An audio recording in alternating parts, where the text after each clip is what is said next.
Dear citizens, I am Padmini Arhant, author and presenter, padminiarhant.com, prakriti.padminiarhant.com. I welcome you all to my presentation. The topic is politics, power, and taxpayer money. Before I move on with this presentation, I would like to remind the viewers that this presentation is extemporaneous, impromptu, no scripted material. There is no teleprompter, no ventriloquist, clairvoyant, crystal ball, or tea leaves. Whatever I'm about to say is directly from my mind, my original mind, not artificial intelligence. I'm speaking from my heart. This is what I feel about the status quo. Having said that, I would like to now present my thoughts, views, concerns, and complaints about politics, contemporary politics. Before I move on with the topic, I would like to clarify something about me, especially with those in politics at the helm. Not all of them, there are few who seem to have some not just grievances, but bitter complaints, acrimonious sentiments towards me.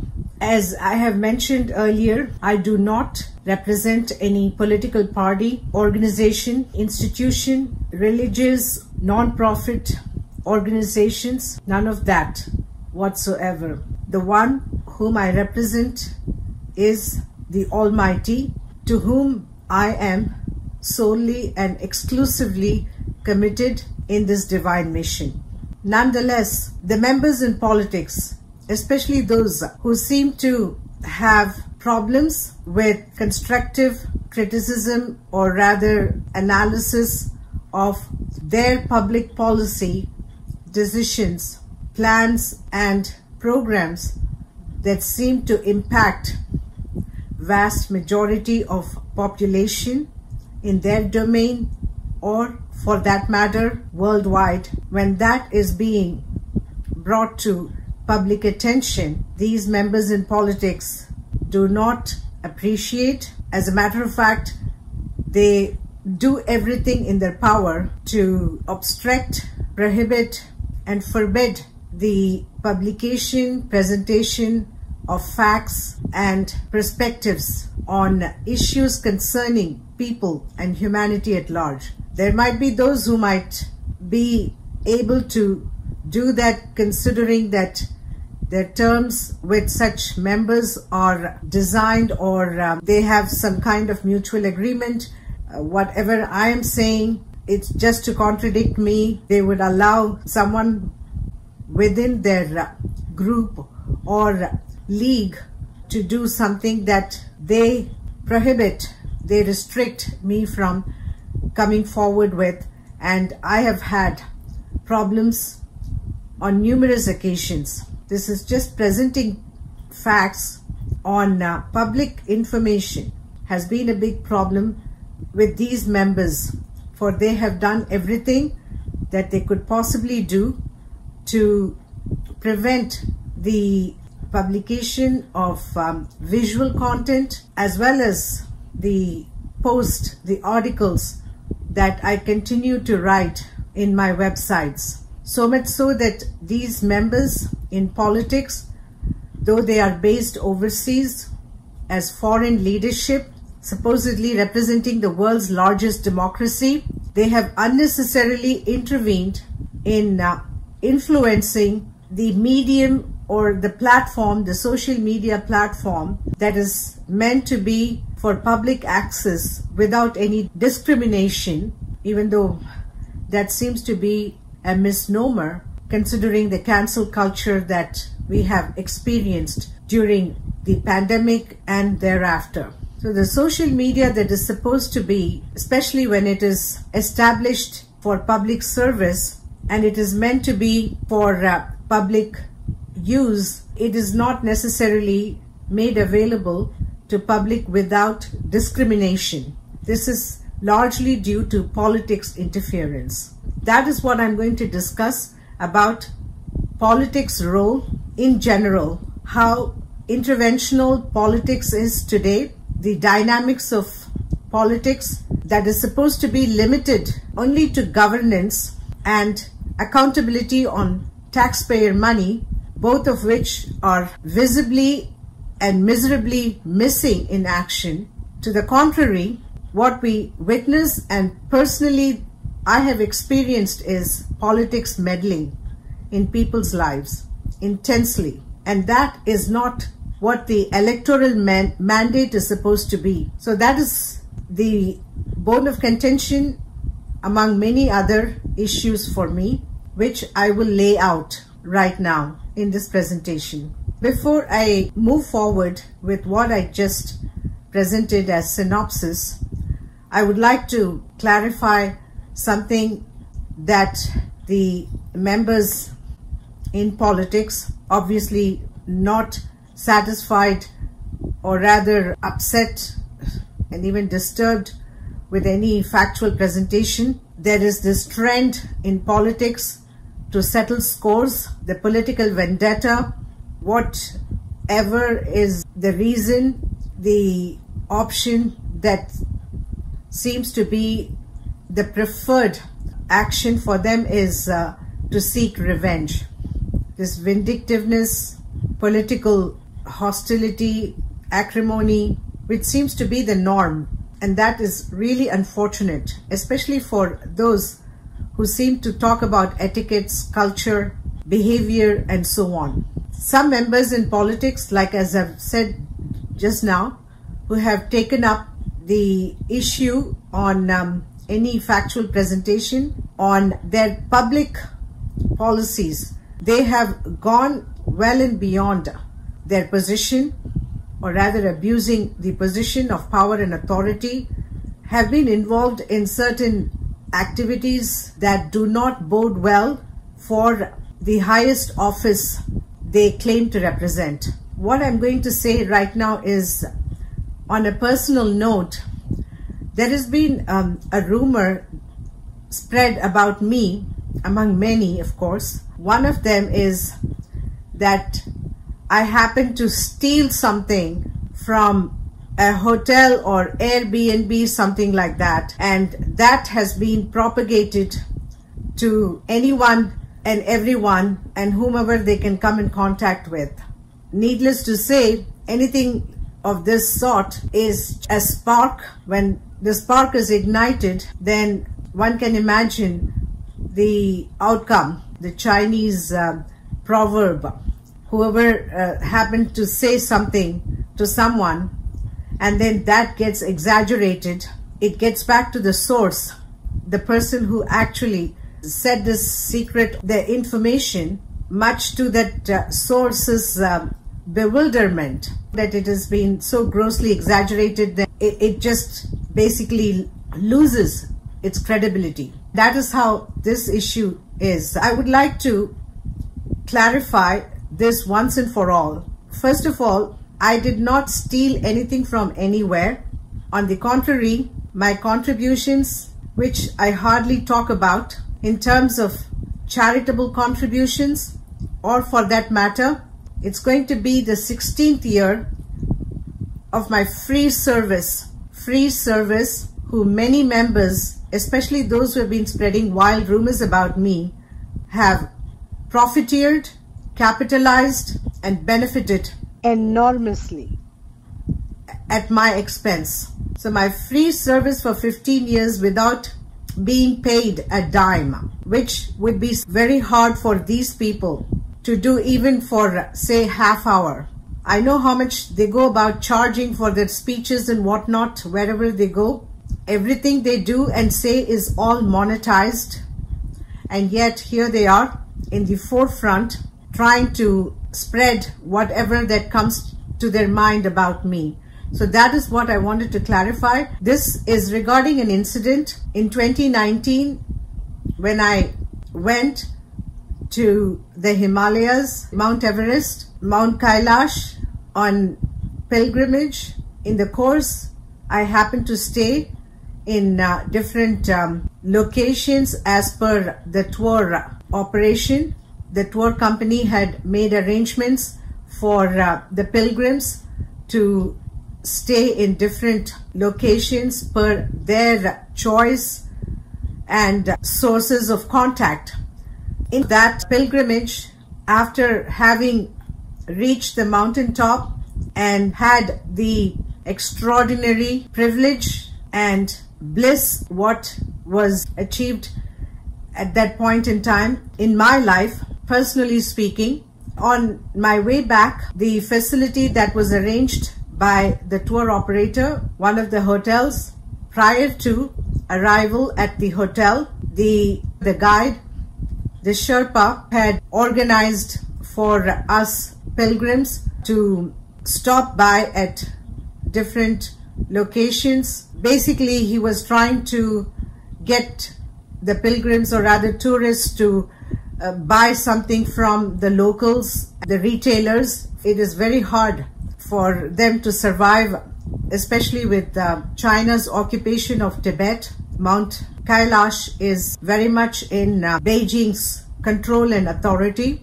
Tibet, needless to say, is militarized with boots on the ground.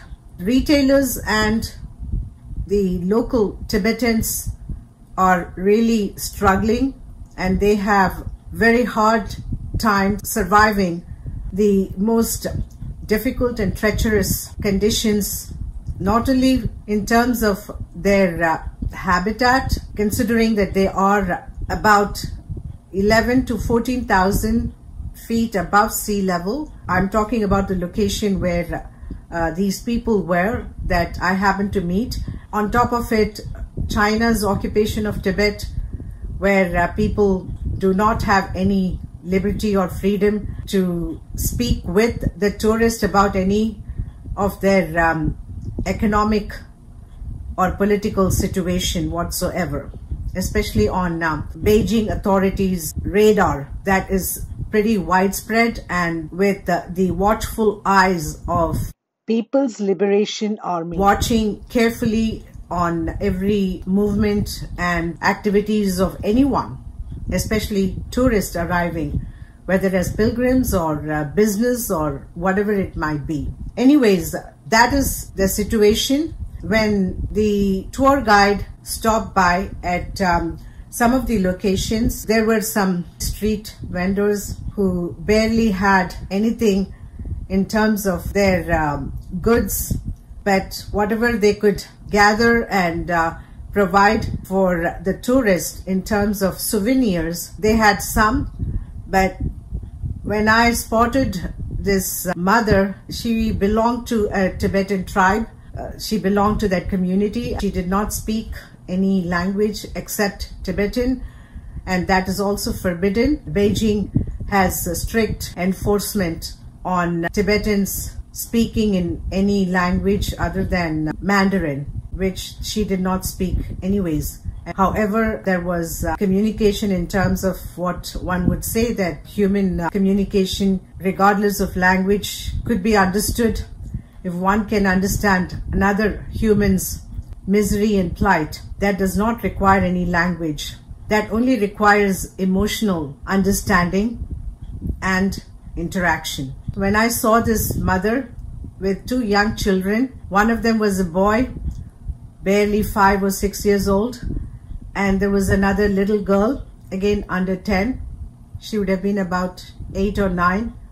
They both were trying to assist their mother with whatever little items they had, and I purchased some items from that family just to provide them some money, because they had not had any sale. If I wanted, I could have gone to the fancy showroom that was going to be our next stop, where most of the tourists who were part of the tour and the pilgrimage, they all flocked to those showrooms. Instead, I decided to buy from this family, basically to help them get some sale so that they could have some money. I was told by the bystander who was there, and he was able to speak very little English. But he explained to me that there has been no sale at all because no one buys anything, considering that they didn't have any items that the tourists think that they are interested in. So, but nonetheless, I managed to just basically buy something for the sake of providing a sale to that family, and they were very pleased about it. The poor woman, she did not even have any bag or anything to give me. She said she doesn't have any means to buy those things as well because she was very poor. Whatever items she had, I just bought as many as I could, given that I didn't have that much local currency. The Chinese yuan is possible, and one has to have the Chinese yuan or renminbi to purchase or do any shopping in Tibet and of course the rest of China, I would say. I didn't have enough, but whatever I had, I just managed to give her that, and she did not have any bag or anything, not even a little plastic bag to put those items. I had to carry those items and put it in my pocket because I was wearing a large jacket at that time, considering the weather was really getting cold. I had just descended from the mountain top. The next day, as we landed in the hotel, which was a hotel that did not have anything, not even basic amenities, toothpaste or anything of that sort. And I was told that the hotel had just been newly constructed. It was 3 years old, but still there weren't any basic amenities or anything there. When I had to leave the next morning, since we just arrived and we were there only for overnight, if I'm not mistaken, the next morning we had to have our luggage ready for the tour guide to pick up our luggage so that it can be loaded onto the bus that was headed to the airport. With these items, when I looked around, there was nothing there, not even an envelope, or I thought there will be at least some paper envelope or anything like that. And when I checked, there was nothing available, and except there was a little pouch that was lying there. I just grabbed that pouch to put those items because I had to leave it in my check-in luggage since I didn't have space to carry in my carry-on luggage. So I had to put them in that pouch. Is the one that I just inadvertently took it because I just had those items that I had to use for that purpose. Only when I came down, it was almost like there was some catastrophe or something unbeknown to me. Then I realized it was that little pouch, and of course I paid way more than what the pouch was. If it was like $5, I paid at least 7 times over, and it was just settled because I didn't realize that pouch happened to be the dryer pouch, it seems. I didn't even know. So it was just that, and I paid for it, and the matter was settled. But then obviously the ones who traveled with me probably spread that all over. They were all Indians from United States, and mostly from United States, as a matter of fact, the Bay Area. And of course, needless to say, that has become the topic of discussion. Usually, like as I said, I don't like to talk about the charitable contributions that I have made throughout my life. And significantly, I would say, there was a time when I traveled to India to attend one of my family members' children's wedding, and at that time I didn't take any of my personal belongings, but I packed my suitcase with the most expensive saris that I had, from silk to Banaras saris that were actually made with pure silver. These were all extraordinarily exquisite items that were purchased by me and given by family, mostly purchased by me. All of them, the most expensive of the collection of saris that I've had, along with other items that I packed just for that purpose, and it was donated to an ashram in Bangalore. This was the ashram that takes care of women who are abused in domestic violence. It's all dedicated to women and children. There were some of my saris that I was supposed to have something done, which also went in that donation, which I didn't care. That, I'm sure, will not even be counted or taken into consideration by those who have spread this rumor about me going around stealing something. When I say about my charitable contributions, whether it be to anyone in India or anywhere else. By the way, those contributions that I made with all of my entire wardrobe that was emptied, with the most expensive silk and saris and all kinds of things that were purchased during my lifetime, which I donated. If I were to put a value on it, which I will not, but I'm saying to those people, when you spread rumors like that, make sure that you also take into account the deeds of those whom you're trying to malign, simply because you're dissatisfied or you have issues with something that is different, that is not even personal, but it's more related to a public matter or a political issue. That is what I want to clarify regarding that issue. As far as Airbnb, I had not stayed at Airbnb at all until just very recently, in the just couple of days ago, with my family. Otherwise, I've not had any experience at Airbnb, so I wanted to sort that out as well. When I mentioned about this issue, I wanted to clarify that some inadvertent mistake, mainly because the vendor from whom I purchased the items did not have any bag or anything to put the purchased articles or the items in it, and I could completely understand her situation. That led to, I was looking for something, and when I could not find even something to put it on, I thought there would be some paper bag or something available, but there was absolutely nothing. Like I said, that hotel didn't even have any amenities, and I even have pictures for that matter, because I was quite surprised. The hotel that charged nearly a 5-star hotel price could not even make arrangements for basic amenities. Fortunately, I had bare essentials, but I did not have any extra something to put it on, because I didn't expect me to buy something like that because of the situation. And whatever I did, absolutely no regrets at all, for I was only trying to help some family that was dependent on tourists to buy something so that they could have a meal that day. I'm glad that I was able to help that family, like I have helped many, many, many in my life, and I continue to do so. I thank all the viewers and listeners sparing the time to listen to what I had to share with all of you, and I appreciate your support and participation. Thank you.